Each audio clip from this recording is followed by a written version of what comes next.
تو نبی پاک صلی اللہ علیہ وسلم کو بھی جو غیب کا علم عطا فرمایا گیا اس کی شان یہ ہے، اعلیٰ حضرت فرماتے ہیں کہ سر عرش پر ہے تیری گزر، دل فرش پر ہے تیری نظر، سر عرش پر ہے تیری گزر، دل فرش پر ہے تیری نظر، ملکوت و ملک میں کوئی شے نہیں وہ جو تجھ پہ عیان ہے، ملکوت و ملک، ملکوت آسمان، ملک یہ زمین، تو فرمایا آسمان و زمین میں کوئی شے ایسی نہیں کہ جو یا رسول اللہ آپ پہ عیان نہیں، آپ پہ ظاہر ہے، آپ پہ پوشیدہ نہیں۔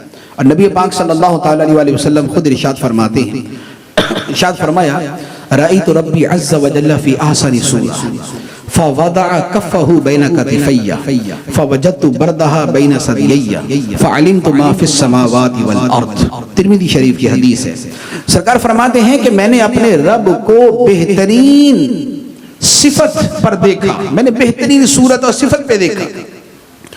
رب کریم نے اپنا دست قدرت میرے کندھوں کے درمیان رکھا، اپنی شان کے لائق خدا نے اپنا دست قدرت میرے کندھوں کے درمیان رکھا۔ فوجدت بردہا بین ثدیی، تو میں نے اس دست قدرت کی ٹھنڈک اپنے سینے میں محسوس کی، اور سرکار فرماتے ہیں کہ اس کا فیضان کیا ہوا، فعلمت ما فی السماوات والارض، آسمان و زمین میں جو کچھ تھا میں نے سارے کا سارا جان لیا،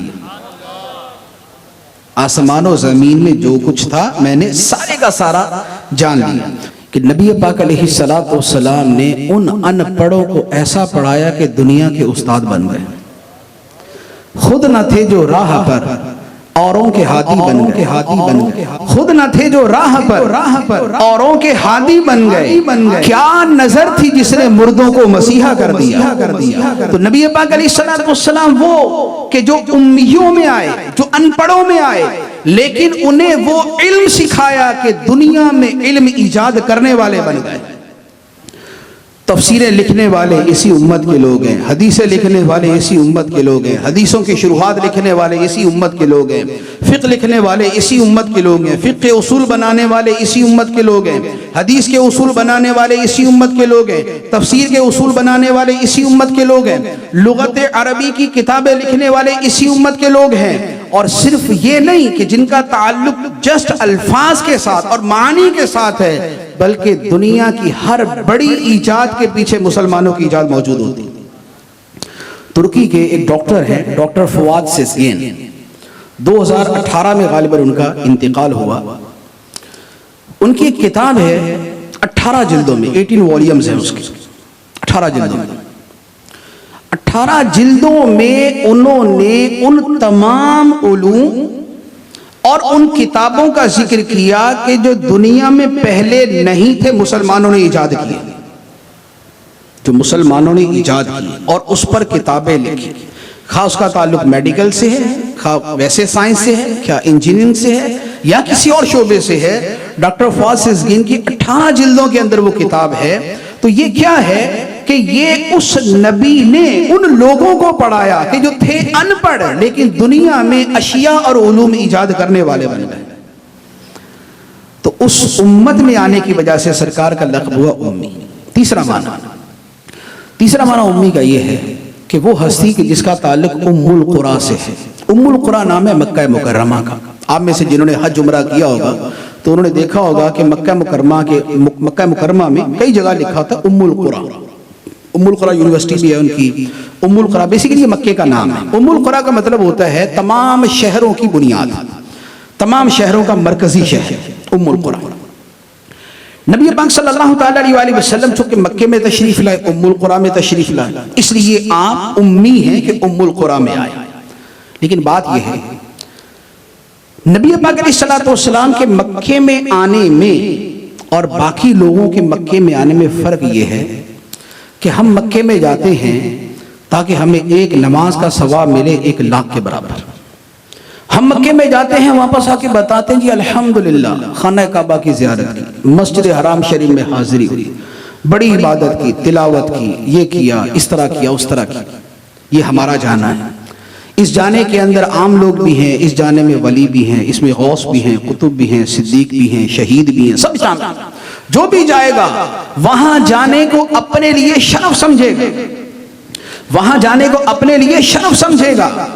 لیکن نبی پاک صلی اللہ تعالیٰ علیہ وآلہ وسلم کا اس شہر پاک میں رہنا اور جانا یہ ہے کہ اللہ تبارک و تعالیٰ فرماتا ہے لا اقسم بہذا البلد وانت حل بہذا البلد، اے حبیب مجھے اس شہر مکہ کی قسم ہے کہ تم اس میں جلوہ فرماؤ۔ ساری دنیا شرف پاتی ہے مکے سے، اور مکہ شرف پا رہا ہے مصطفیٰ کریم صلی اللہ علیہ وآلہ وسلم سے۔ ہم جاتے ہیں کہ خانہ کعبہ ہے، اس کی زیارت کر رہے ہیں، اس کو دیکھ کے ہمارے دلوں کو سکون ملتا ہے، اور خانہ کعبہ وہ ہے کہ جو قبلہ نہ تھا، نبی پاک علیہ السلام نے چاہا کہ یہ قبلہ بن جائے، تو رب نے فرمایا قد نرا تقلب وجهك في السماء فلنولينك قبلة ترضاها، اے حبیب ہم تمہارے چہرے کا بار بار آسمان کی طرف اٹھنا دیکھ رہے ہیں، تمہارے چہرے کا بار بار آسمان کی طرف اٹھنا دیکھ رہے ہیں، تو عنقریب ہم تمہیں اسی قبلے کی طرف پھیر دیں گے جو تمہیں پسند ہے۔ ہمیں شرف ملتا ہے خانہ کعبہ سے، اور خانہ کعبہ کو شرف ملتا ہے آقا کریم علیہ السلام سے۔ تو نبی پاک علیہ السلام امی ہیں کہ ام القریٰ سے تعلق ہے، لیکن ام القریٰ مکے سے وہ تعلق ہے کہ کھائی قرآن خاک گزر کی قسم، اس کفے پاک کی حرمت پہ لاکھوں سال۔ اب آپ عبادت کے جتنے بھی معاملات ہیں، آپ کی ساری نمازیں، سارے معاملات جتنے بھی عبادت سے تعلق رکھتے ہیں، سب پر اس کو آپ منطبق کر کے دیکھ لے کہ میں یہ عبادت ایسے کروں کہ جیسے میں خدا کو دیکھ رہا ہوں۔ ورنہ اتنا ضرور ہے کہ خدا تو مجھے دیکھ رہا ہے، اسے پتا ہے کہ میں نماز پڑھتے ہوئے نماز میں ہی ہوتا ہوں یا بازار میں ہوتا ہوں، خدا کو پتا ہے میں نماز پڑھتے ہوئے نماز میں ہوتا ہوں یا دنیا کے اندر پڑا ہوتا ہوں، میں نماز پڑھتے ہوئے بازار میں تو نہیں پھر رہا ہوتا، کاروبار کے اندر تو نہیں گھوم رہا ہوتا۔ تو فرمایا اب عبادت میں اتنا سا جملہ فرمایا کہ ایسی عبادت کر، اس طرح عبادت کر کہ جیسے تو خدا کو دیکھ رہا ہے۔ اب اس ایک شے پہ عمل کر لے، اس سے بہترین عبادت کو دوسری ہو سکتی، اس سے بڑھ کے عبادت نہیں ہو سکتی۔ دوسری بات ہے لوگوں سے تعلقات، لوگوں سے ملنا ملانا، روز مرہ ہم پڑوسیوں سے ملتے ہیں، کولیگ سے ملتے ہیں، سینئر سے ملتے ہیں، جونیئر سے ملتے ہیں۔ نبی پاک صلی اللہ تعالیٰ علیہ وسلم فرماتے ہیں تبسمک فی وجہ اخیک صدقۃ، فرمایا کہ تیرا اپنے بھائی کے سامنے مسکرانا بھی صدقہ ہے، تیرا اپنے بھائی کے سامنے مسکرانا بھی صدقہ ہے۔ جملہ تو اتنا سا، لیکن آپ ایک مرتبہ عمل کر کے دیکھ لیں، آپ ایک عمل کریں پوری زندگی آپ کی چینج ہو جائے گی۔ ہمارے ہاں اکثر جتنے بھی لوگ، کوئی یورپ جاتا ہے، امریکہ جاتا ہے، واپسی کے اندر اس سے پوچھ رہے ہیں یار ڈیفرنس کیا ہے؟ بہت سارے اور بھی مالی اعتبار سے بھی ہوتے ہیں، لیکن اس کے ساتھ ایک یہ ہوتا ہے کہ یار مینرز ہیں ان میں، پہچانتے ہیں یا نہیں پہچانتے، لیکن تب بھی ایک دوسرے کی نظریں ملیں گی تو مسکرا پڑیں گے، اسمائل دیں گے۔ وہاں ہم کسی شاپ پہ کچھ خریدنے جائیں تو شاپ کیپر جو ہے وہ ہمیں مسکرا کے بات کرے گا۔ کسٹمر اگر تھوڑی سی بدتمیزی بھی کرے یا کوئی سخت الفاظ بھی بولے تب بھی وہ سامنے والا مسکرا کے بات کرے گا۔ فرق کیا ہوتا ہے؟ ہمارے ہاں دکاندار ایسا ہوتا ہے جیسے گھر سے لڑکے آئے۔ چینی کہاوت ہے کہ جسے مسکرانا نہیں آتا وہ دکان نہ کھولے، چینی کہاوت ہے جسے مسکرانا نہیں آتا وہ دکان نہ کھولے، اور حقیقت یہ ہے کہ جسے مسکرانا نہیں آتا اسے جینا نہیں آتا، جسے مسکرانا نہیں آتا اسے جینا نہیں آتا، اور جسے مسکرانا آتا ہے اس کی زندگی کا ہر کام سیدھا ہو جاتا ہے۔ تو فرمایا کہ تیرا اپنے بھائی کے سامنے مسکرانا، گھر سے نکلے سامنے چوکیدار ہے، سامنے گارڈ ہے، یا سامنے جو ہے کوئی پڑوسی نظر آ گیا، یا کوئی اننون بندہ جو ہے وہ نظر سے گزرا، یا آفس میں پہنچے وہاں پر کچھ لوگ نظر آ گئے، سینئر نظر آ گیا، جونیئر نظر، سینئر سے ہر بندہ مسکرا ہی دیتا ہے، جونیئر کی بات، جونیئر یا برابر والا، سب سے مسکرا کے ملے، ہر ایک سے مسکرانے پر صدقے کا ثواب ملے گا۔ روزانہ صدقہ نہیں کر سکتے کہ ہم گھر سے نکلیں تو پہلے چوکیدار کو صدقہ دے، پھر گارڈ کو صدقہ دے، پھر پڑوسی کو صدقہ دے، پھر گلی سے گزرنے والے کو صدقہ دے، دفتر میں پہنچے تو وہاں کے جو ہے نا وہ گیٹ کیپر کو صدقہ دے، اندر پہنچے تو جونیئر کو صدقہ نہیں دے سکتے، لیکن ہر ایک سے مسکرا کے ملیں گے تو ہر جگہ صدقے کا ثواب ملے گا۔ تو نبی پاک علیہ الصلوۃ والسلام اچھی بات کی تعلیم دیتے ہیں، حکم دیتے ہیں، اور وہ ایک اچھی بات زندگی میں شامل کر لیں تو پوری زندگی کے اندر چینج آ جاتا ہے۔ اب تیسری بات، فیملی میٹرز۔ نبی پاک صلی اللہ تعالی علیہ وسلم نے ارشاد فرمایا خیرکم خیرکم لأہلہ وانا خیرکم لأہلی۔ فرمایا تم میں بہترین شخص وہ ہے جو اپنی فیملی کے ساتھ بہترین ہے، اپنے کسٹمرز کے ساتھ نہیں۔ وہ معاملہ جدا ہے، کسٹمر کے ساتھ بندہ سیدھے منہ بات کر ہی لیتا، نفع ہوتا ہے اس سے، فیملی کے ساتھ پرابلم ہوتا ہے۔ فرمایا تم میں بہترین شخص وہ ہے جس کا رویہ اپنے گھر والوں سے بہترین ہے، اور فرمایا وَأَنَا خَيْرُكُمْ لِأَهْلِي، اور میں تم میں سب سے زیادہ اپنے گھر والوں سے اچھا سلوک کرنے والا ہوں۔ یہ ہے نبی پاک صلی اللہ علیہ وسلم کی تعلیم۔ تو یامرہم بالمعروف، وہ اچھائی کا حکم دیتے ہیں، بھلائی کا حکم دیتے ہیں۔ تو نبی پاک صلی اللہ تعالی علیہ وسلم کی اتباع کا اور آپ کی شان کا بیان فرمایا، شانیں جتنی بیان کی، لیکن ان شانوں کے اول آخر کیا فرمایا؟ شروع میں فرمایا الذین یتبعون، خدا کی رحمت ہے ان کے لیے جو نبی کی اتباع کرنے والے ہیں، پیروی کرنے والے ہیں، عبادت میں، اخلاق میں، معاملات میں، فیملی میٹرز میں، دیانت میں، صداقت میں، امانت میں، عہدہ سنبھالنے میں، عہدے کو اچھے طریقے سے استعمال کرنے میں، لوگوں کے ساتھ اچھا سلوک کرنے میں، ماں باپ کی خدمت میں، اولاد پہ شفقت میں، بیوی کے ساتھ اچھا سلوک کرنے میں، پڑوسیوں کے ساتھ حسن سلوک کرنے میں، ان تمام چیزوں کے اندر الذین یتبعون، جو رسول کی اتباع کرتے ہیں۔ اور اس کے آخر میں پھر فرمایا، آخری جو آیت کے الفاظ ہیں، فرمایا فَالَّذِينَ آمَنُوا بِهِ، وہ لوگ کہ جو اس نبی کو دل سے مانتے ہیں، آمَنُوا بِهِ ایمان لاتے ہیں، ایمان کہتے ہیں دل سے ماننے کو، جو اس نبی کو دل سے مانتے ہیں، وَعَزَّرُوهُ، اور اس نبی کی بہت زیادہ تعظیم کرتے ہیں، ان کا بہت ادب کرتے ہیں، نام کا ادب، کام کا ادب، ذات کا ادب، شہر کا ادب، مدینے کا ادب، نبی پاک علیہ السلام کی باتوں کا ادب، ہر جگہ جو تعظیم کا رویہ اختیار کرتے ہیں، وَنَصَرُوهُ، اور جو نبی کے دین کی مدد کرتے ہیں، والنصر، جو ان کی دین کی مدد کرتے ہیں، فرمایا اولئک هم المفلحون، یہی لوگ فلاح پانے والے ہیں، یہی لوگ کامیاب ہونے والے۔ تو نبی پاک صلی اللہ تعالی علیہ وسلم کی جو عظمتیں ہیں، شانیں ہیں، انہیں سننا سنانا سعادت، عبادت، محبت میں اضافہ، ایمان میں برکت، سب کا ذریعہ ہے۔ اور اسی کے اعتبار سے یہ ساری شانیں تھی، رسول ہیں، نبی ہیں، امی ہیں، تورات و انجیل میں ذکر ہے، اچھائی کا حکم دیتے ہیں، برائی سے منع کرتے ہیں، پاکیزہ چیزوں کو حلال کرتے ہیں اور خبیث چیزوں کو حرام کرتے ہیں، لوگوں سے بوجھ اتارتے ہیں، ان کی بیڑیاں اتارتے ہیں، ان کے رسوم و رواج کی اصلاح کرتے ہیں، یہ سب چیزیں ہیں۔ یہ ان ساری شانوں کے ساتھ ہمیں کیا فرمایا؟ فرمایا کہ آمنوا بہ، ایمان ہو، وَعَزَّرُوهُ، تعظیم ہو، وَنَصَرُوهُ، اور مدد ہو، وَاتَّبَعُوا النُّورَ الَّذِي أُنزِلَ مَعَهُ، اور جو نور، جو قرآن کی صورت میں نور اس نبی کے ساتھ نازل ہوا، اس کی پیروی کرنے والے۔ فرمایا یہ لوگ فلاح پانے والے۔ تو ہمیں جو حکم ہے وہ اتباع کا ہے، تعظیم کا بھی ہے، ایمان کا بھی ہے، اتباع کا بھی ہے۔ اللہ تبارک و تعالی ہمیں عمل کی توفیق عطا فرمائے، آمین بجاہ النبی الامین صلی اللہ علیہ وسلم۔ باری تعالیٰ اس محفل پاک کو اپنی بارگاہ میں قبول و منظور فرما، اور ہم سب کی حاضری بھی قبول فرما۔ ہمارے سکندر بھائی، ہمارے زین بھائی، ان کے اہل و عیال نے جو یہ محفل پاک کا انعقاد کیا، میں تیرے محبوب کریم صلی اللہ علیہ وسلم کا میلاد پڑھا گیا، تجھے تمام نیکیوں کو پروردگار عالم جو تو نے ہمیں عطا کی ہیں اپنی رحمت سے، ان نیکیوں کا ہدیہ تحفہ بنا کر ہم تیری بارگاہ پیش کرتے ہیں۔ ہمارا ہدیہ تحفہ ہمارے پیارے آقا محمد مصطفیٰ صلی اللہ تعالی علیہ وآلہ وسلم کو اپنی شان کے مطابق عنایت فرما دے، اور زندگی بھر کی بھی ٹوٹی پھوٹی نیکیاں اپنی شان کے مطابق عنایت فرما دے۔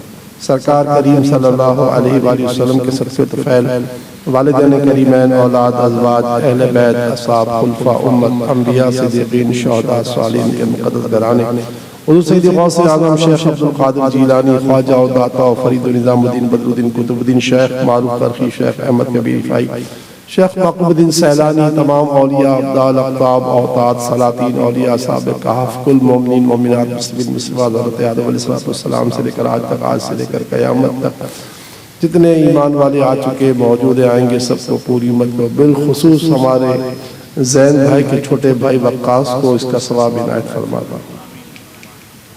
اس خاندان سے جتنے لوگ دنیا سے رخصت ہو چکے ہیں سب کو اس کا ثواب عنایت فرما دے.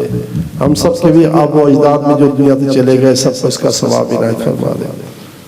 بالخصوص اس کا سعادت خواجہ اویس کرنی تمام انعام یافتہ اور تمام صاحب شجرہ کو اپنی رحمت سے عنایت فرما دے. اے اللہ انعام یافتاؤں کے ساتھ ہم امت کا حشر فرما. انعام یافتاؤں کی خوبی اور کمالات و جمالات سے امت کو حصہ عطا فرما. انعام یافتاؤں کی صدقہ طفیل ہماری، ہمارے والدین کی، ہمارے زین بھائی سکندر بھائی کی آب و اجداد میں جتنے لوگ چلے گئے ان کی، بالخصوص وقاص کی بخشش و مغفرت فرما. مغفرت فرما، مغفرت فرما. ان کی ہماری مغفرت فرما. فلسطینیوں کی غیب سے مدد فرما، غیب سے مدد فرما. مجاہدین کے ہاتھ مضبوط کر دے. پوری دنیا کے مسلمانوں کو مجاہدین کا مددگار بنا. یہود و نصارہ کو عبرت کا نشان بنا، عبرت کا نشان بنا. ان اسرائیلیوں کو عبرت کا نشان بنا.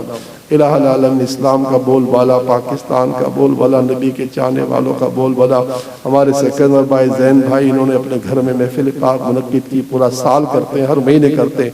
ان کا بول بالا، ان میں شرکت کرنے والوں کا بول بالا، ہر نبی کے چاہنے والوں کا بول بالا. اے ہمارے پاک پروردگار، ہم گناہ گاروں کی اس وقت کی دعا اور زندگی بھر کی مانگی جانے والی تمام نیک اور جائز دعاؤں کو اپنے مقبولین کی مقبول ہونے والی دعاؤں کے صدقے قبولیت کا شرف عطا فرما. آمین آمین آمین یا رب العالمین.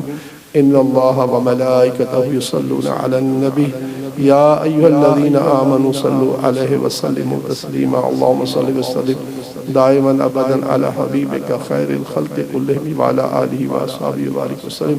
سبحان ربک رب العزۃ عما یصفون والسلام علی المرسلین والحمد للہ رب العالمین. لا الہ الا اللہ محمد رسول اللہ. یا نبی سلام علیکہ، یا رسول سلام علیکہ، یا حبیب سلام علیکہ، صلوات اللہ علیکہ. طلع البدر علینا من ثنیات الوداع وجب الشکر علینا ما دعا للہ داعی.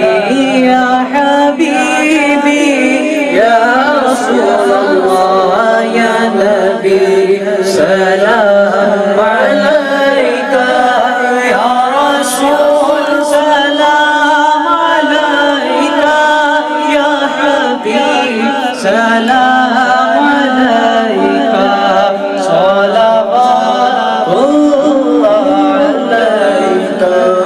مصطفیٰ خیر الورا سرور درد و سرا، اپنے بچوں کا تصدق ہم بدوں کو بھی نبھاؤ. یا حبیبی یا رسول اللہ یا نبی سلام علیکہ، یا رسول سلام علیکہ، یا حبیب سلام علیکہ، صلوات اللہ علیکہ. مجھے در پھر بلانا مدنی مدینے والے، عشق بھی دلانا مدنی مدینے والے. تیری جگ کے دید ہوگی تبھی میری عید ہوگی.